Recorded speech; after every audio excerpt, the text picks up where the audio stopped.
नमस्कार, मी प्राध्यापक मिलिंद गायकवाड आणि आपण पाहतात यश अकॅडमी यूट्यूब चॅनल। आज आपण या व्हिडिओमध्ये ओपन टू ऑल ही फेरी असणार आहे, याचं अपेक्षित वेळापत्रक काय असणार आहे याच्या अनुषंगाने चर्चा करणार आहोत। आज 2 ऑगस्ट 2025 नियमित फेरी क्रमांक 4 साठी प्रत्यक्ष विद्यार्थ्यांना प्रवेश देण्याचा आजचा शेवटचा दिवस आहे। आज सायंकाळी 6:30 वाजेपर्यंत विद्यार्थ्यांनी प्रवेश आपला निश्चित करायचा आहे आणि जर एखाद्या विद्यार्थ्याला वाटलं प्रवेश आपल्याला रद्द करायचा आहे आणि पुढच्या फेरीमध्ये सहभाग घ्यायचा आहे तर आजच्या आज तुम्ही तो प्रवेश रद्द करू शकता। हा एक त्यातला महत्त्वाचा भाग असणारा आहे। आज रात्री माझ्या माहितीनुसार आज रात्री उशिरा ओपन टू ऑल या फेरीचं वेळापत्रक जाहीर होण्याची शक्यता आहे असं म्हणतोय।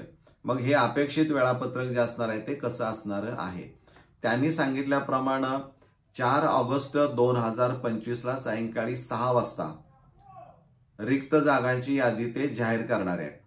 बरोबर आहे, म्हणजे याचा अर्थ असा की 5 आणि 6 या 2 दिवसांमध्ये विद्यार्थ्यांना ओपन टू ऑल या फेरीमध्ये जे सहभाग घेणार आहेत या सर्व विद्यार्थ्यांना ते सांगतील की तुम्ही ऑनलाईन संमती द्या।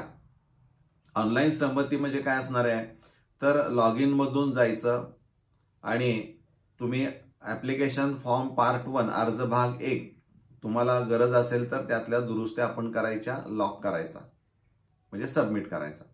त्यानंतर अर्ज भाग 2 म्हणजे पसंतीक्रम उच्च माध्यमिक विद्यालयाचा अद्ययावत करायचा, म्हणजे तुम्हाला पाहिजे तसा, कारण तो बदलावाच लागतो कारण किती जागा शिल्लक राहिले त्या कॉलेजमध्ये आणि त्याचा कट ऑफ काय असणार आहे आणि आपले मार्क मेळ घाला आणि प्राधान्यक्रम तयार करून भरा, तो लॉक करा, प्रिंट काढायला विसरू नका।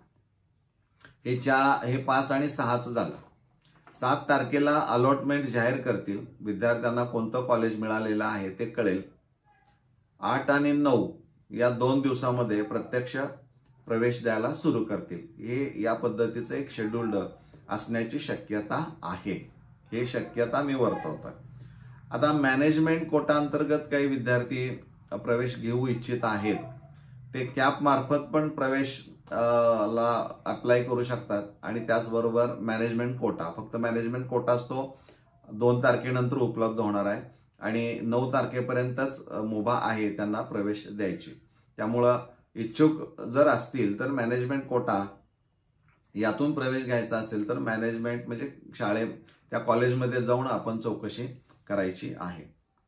त्यानंतर यामध्ये काही नवीन विद्यार्थी येण्याची शक्यता आहे कारण या दिवसामध्ये तो टॅब बंद आहे स्टुडंट रजिस्ट्रेशन, पण 5 आणि 6 तारखेला कदाचित ते ओपन करतील आणि 5 आणि 6 तारखेला नवीन विद्यार्थ्यांची नोंदणी अर्ज भाग 1 आणि अर्ज भाग 2 भरून लॉक करण्याची सुविधा ते उपलब्ध करतील।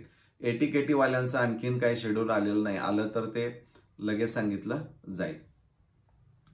साधारणपणे या तारखेपर्यंत म्हणजे आज पर्यंत डेटाचा विचार केला तर 14,38,894 विद्यार्थ्यांनी रजिस्ट्रेशन केलेलं आहे।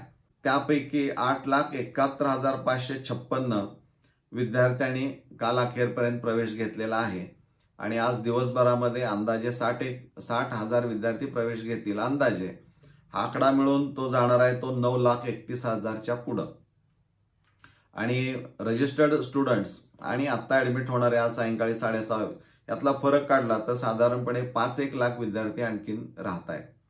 आता ह्या 5 लाख विद्यार्थी म्हणजे 5 लाख जागा ह्या ओपनला जाणार आहेत, कारण ओपन टू ऑल याचा अर्थच असा आहे खुली, त्यामुळे ओपन मध्येच सगळे कन्वर्ट होणार आहेत, तिथं कॅटेगरीचा कोणताही उल्लेख असणार नाही।